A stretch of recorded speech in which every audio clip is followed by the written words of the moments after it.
The live TV, सच सबसे आगे। नमस्कार, द लाइव टीवी आप देख रहे हैं, आपके साथ मैं हूं आदित्य कुमार। भारतीय जनता पार्टी जब चुनाव हार जाती है तो नई कहानियां गढ़नी शुरू कर देती है। दरअसल मंगलौर में आपने देखा था कि काउंटिंग के दिन भी किस तरीके की चीजें हो रही हैं, और इसके पहले भी हमने आपको बताया था कि वहां पर किस तरीके से हिंसा हुई थी, किस तरीके से मुसलमानों को वहां टारगेट किया गया था। और जब एक मुसलमान चुनाव जीत गया है तो उसको हराने की पूरी कोशिश हो रही है, रिकाउंटिंग की बात की जा रही है। कई लोग हैं जो सोशल मीडिया पर यह लिख रहे हैं कि किस तरीके से चुनाव को प्रभावित करने की कोशिश हो रही है, यानी काउंटिंग को प्रभावित करने की कोशिश हो रही है। पहले चुनाव को प्रभावित किया गया, अब काउंटिंग को भी प्रभावित करने की बात निकलकर सामने आई है। अजीत सिंह राठी लिखते हैं, लीजिए जिसकी आशंका थी वही हो रहा है, मंगलौर में रिकाउंटिंग शुरू हो रही है, अब खेला होने वाला है। यानी जब भारतीय जनता पार्टी को दिखता है कि अब ये चुनाव हाथ से निकल चुका है, अब कुछ होने वाला नहीं है, मंगलौर में जिस तरीके से हराया गया चुनाव और जिस तरीके से उपचुनाव के नतीजे आए, वहां पर रिकाउंटिंग की कोशिश की जा रही है ताकि चुनाव को प्रभावित किया जा सके। भाजपा को झटका लगा है। मंगलौर और जो बद्रीनाथ, जो दोनों सीट थी, वहां पर करारी हार भारतीय जनता पार्टी को मिली है। अब इस करारी हार से अपने आप को सुरक्षित करने के लिए ये सब चीजें, ये सब पैतरा अपनाने की कोशिश हो रही है। आप देख सकते हैं कांग्रेस में जश्न का माहौल है, लेकिन वहां पर रिकाउंटिंग की जो बात की जा रही है, मंगलौर सीट पर रिकाउंटिंग की बात हो रही है, जिस पर अपर मुख्य निर्वाचन अधिकारी विजय कुमार जोगदंडे ने बताया कि मंगलौर में काउंटिंग पूरी हो गई है। दूसरे प्रत्याशी की ओर से रिकाउंटिंग की एप्लीकेशन आई है। अब वहां के आरओ को इस पर फैसला लेना है कि रिकाउंटिंग होगी या नहीं। रिकाउंटिंग की एप्लीकेशन दरअसल इसलिए दी गई है ताकि इस चुनाव को प्रभावित करने की पूरी कोशिश की जा सके।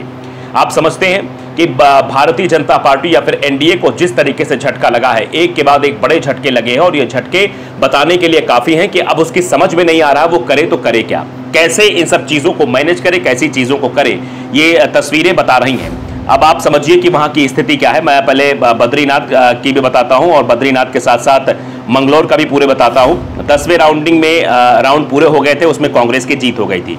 कांग्रेस के जो काजी मोहम्मद निजामुद्दीन है, 32,710 वोट उनको मिले। वहीं भाजपा के करतार सिंह भड़ाना को 31,261 वोट मिले हैं। बसपा को जो उबैदुर रहमान है, 19,552 वोट मिले हैं। यानी आप समझ सकते हैं कि मंगलौर का नतीजा बिल्कुल क्लियर है, लेकिन उस क्लियर कट नतीजे में इस तरीके की चीजें करना कि रिकाउंटिंग वहां पर हो रही है और चीजें जो है बिल्कुल गड़बड़ होती हुई दिखाई दे रही हैं। और बद्रीनाथ का भी के हालात भी लगभग ऐसे ही नजर आ रहे हैं। बद्रीनाथ में भी चीजें हाथ से निकलती हुई दिखाई दे रही हैं। तो ये आप समझ सकते हैं कि कांग्रेस वहां लखपत बुटेला है, 27,696 वोट। बीजेपी के राजेंद्र भंडारी हैं, 22,601 वोट। जिस तरीके से ये रिकाउंटिंग की अब चर्चा हो रही, रिकाउंटिंग की मांग हो रही है, इससे आप अंदाजा लगा सकते हैं कि भारतीय जनता पार्टी कितनी डरी हुई है, कितनी सहमी हुई है। उसको समझ में नहीं आ रहा है, क्योंकि अब सीट हार रहे हैं भाई, सीट हाथ से निकल जा रही है। इसके बाद जो तस्वीरें निकलकर सामने आ रही है वो बताने के लिए काफी है कि इंडिया गठबंधन का जोरदार प्रदर्शन हुआ है। इस पूरे चुनाव में इंडिया गठबंधन ने, चाहे वो हिमाचल प्रदेश की सीट रही हो, चाहे वो उत्तराखंड की दोनों सीट बद्रीनाथ और मंगलौर, जिस तरीके से मंगलौर में एक साजिश के तहत वहां पर चुनाव के दरमियान भी हमला कराया गया, हमले हुए, ये सब कुछ हुआ। लेकिन उसके बाद अब देखिए कि स्थितियां किस तरीके से हैं। चुनाव जीतने के बाद भी रिकाउंटिंग की एप्लीकेशन दी गई है, ये चर्चा निकलकर सामने आ रही है। और रिकाउंटिंग होगी या नहीं होगी अलग की बात है, लेकिन आप समझ सकते हैं लोग जो है सीधे तौर पर यह कह रहे हैं कि जिस बात की आशंका थी, अब खेला होने की उम्मीद बढ़ गई है और खेला करने की कोशिश मंगलौर में की जा रही है कि मंगलौर में खेला करके चुनाव को प्रभावित किया जा सके, चुनाव को अपने पाले में किया जा सके, क्योंकि चुनाव तो हार रहे हैं, चुनाव पूरी तरीके से हार गए हैं। और अब इज्जत बचाने के लिए, क्योंकि आप समझिए कि कहा जाता है कि जो उपचुनाव होता है वो सत्ता पक्ष का चुनाव होता है, उसके बाद भी आप समझिए कि सत्ता पक्ष जहां डबल इंजन हो, वहां डबल इंजन पूरी तरीके से फेल हो गया है। इससे ही आप ये अंदाजा लगा सकते हैं स्थितियां कैसे जो है सामान्य होती हुई नहीं दिखाई दे रही हैं। लोगों का रिएक्शन सामने आ रहा है, रिएक्शन पर हम चर्चा करते हैं, आखिरकार लोग क्या कुछ रिएक्ट कर रहे हैं। देखिए एसके पांडे वो लिखते हैं कि जो मैसेज भेजा जाना था जा चुका है, अब सिर्फ बेइज्जत होना बाकी है। मतलब जो मैसेज भेजा जा चुका है वो जा चुका है, अब बेइज्जत होना बाकी है।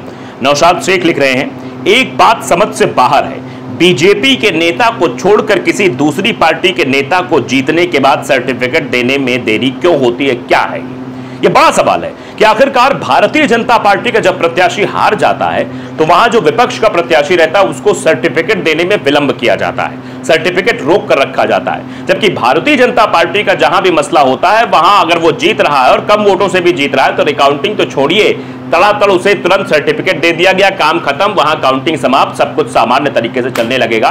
लेकिन विपक्ष के नेताओं के साथ इस तरीके का यह सौतेला व्यवहार आखिरकार क्यों, यह हमारी समझ में नहीं आ रहा है कि आखिरकार इस तरीके से क्यों किया जा रहा है। प्रदीप कुमार चौहान लिखते हैं सर्टिफिकेट बढ़ाने का को ही देंगे, मतलब आप समझिए बढ़ाना को ही देंगे सर्टिफिकेट, ये तैयारी बना रही है। बीएस बिस्ट लिख रहे हैं थ्री काउंटिंग भी होती है क्या, मतलब तीसरी बार भी काउंटिंग की जाती है क्या, बार बार ये काउंटिंग करा के आखिरकार क्यों इस तरीके की चीजें की जा रही हैं। सिंह लिख रहे हैं कि मुख्यमंत्री जी जनता के बीच की नजदीकी नहीं बना सके, दूसरा जनता की समस्याओं का निराकरण नहीं कर पा रहे हैं, जनता के बीच नाराजगी बनी हुई है, उसी का यह परिणाम है जो सबके सामने आ रहा है कि उपचुनाव में भारतीय जनता पार्टी को करारी हार का सामना करना पड़ा है। एस सौर्य वो लिख रहे हैं पर सरकारी मशीनरी का दुरुपयोग बस इंदिरा गांधी ने किया जिसके कारण उनकी सदस्यता गई। अगर आज न्यायपालिका सही से काम करती तो पूरी भाजपा मोदी शाह पर 1000 साल का बैन लगता। हर रोज इन्होंने वायलेशन किए हैं, इसी तौर पे कहा जा रहा है कि हर रोज इन्होंने वायलेशन किए हैं, चुनाव को प्रभावित करने की कोशिश की है, चुनाव को अपने पाले में लाने की कोशिश की है, हर बार यही करते नजर आते हैं और यही चीजें दिखाने की कोशिश करते हैं। तो आप इससे जरूर यह अंदाजा लगा सकते हैं कि चुनाव को प्रभावित करके चुनाव को अपने पाले में करने के लिए हर पैतरा अपनाने की कोशिश की जा रही है। वही मंगलौर में भी हो रहा है। क्या जरूरत है रिकाउंटिंग की, क्यों सर्टिफिकेट नहीं दिया गया प्रत्याशी को, क्यों इस तरीके की चीजें की जा रही हैं, आप देख सकते हैं मंगलौर में रिकाउंटिंग की चर्चा क्यों हो रही, जबकि मंगलौर का चुनाव पूरी तरीके से यह बताया जा रहा है कि वो सीधे तौर पर काजी मोहम्मद निजामुद्दीन के फेवर में है। कांग्रेस के प्रत्याशी ने चुनाव जीत लिया है, लेकिन फिर भी वो भड़ाना को सर्टिफिकेट देने के लिए, भड़ाना को चुनाव जिताने के लिए अब सत्ता शासन का प्रयोग किया जा रहा है। सब कुछ साथ था, चुनाव में भी जब वोटिंग हो रही थी तब भी अपने पाले में सारी चीजें करने की कोशिश की गई थी कि कैसे भी करके चुनाव को प्रभावित किया जा सके, कैसे भी करके चुनाव को अपने पाले में लाया जा सके।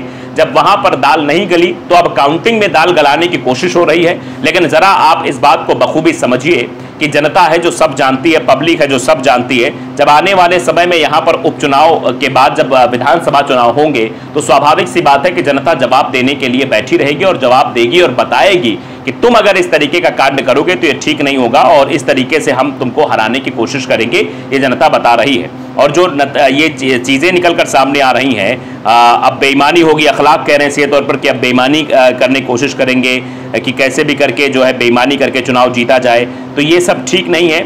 आप समझिए एसएसपी लिख रहे हैं कि 24 में अंधभक्तों ने किया अगर खेला तो 27 में दिया जाएगा इनको रेला। मतलब अगर ये इस तरीके से 24 में तो आप देख ही रहे हैं किस तरीके से खेला करने की कोशिश की थी, वहां पर भी खेला कर नहीं पाए, स्थितियां भारतीय जनता पार्टी के हाथ से निकलती गई और अब 27 का लोग इंतजार कर रहे हैं कि अगर इस तरीके से हरकतें की तो 27 का भी तो चुनाव है। पब्लिक देख रही है ना कि कैसे आप जनता के वोट्स के साथ, जनता का जो वोट है उसके साथ आप धांधली करने की कोशिश कर रही है, सब कुछ जनता देख रही है और इसका जब हिसाब मांगा जाएगा तो हिसाब देते आपसे बनेगा नहीं, आप पूरी तरीके से फंस जाएंगे। तो फिलहाल आप देख रहे हैं कि मंगलौर में किस तरीके से चुनाव को प्रभावित करने की कोशिश हो रही है, यानी लोकतंत्र की मर्यादा के खिलाफ जाकर लोकतंत्र को तार तार करके ये सब करने की कोशिश है। आप इससे अंदाजा लगा सकते हैं कि जनता के मैंडेट को स्वीकार नहीं किया जा रहा है प्रशासन द्वारा। प्रशासन को सीधे सर्टिफिकेट देना चाहिए, लेकिन प्रशासन सर्टिफिकेट देने के बजाय क्या कुछ कर रहा है ये आप सब देख ही रहे हैं। लाइव टीवी को अगर आपने सब्सक्राइब नहीं किया जरूर करिए, बेल आइकन दबाइए ताकि सच खबर आप तक पहुंचती रहे। नमस्कार। द लाइव टीवी, सच सबसे आगे।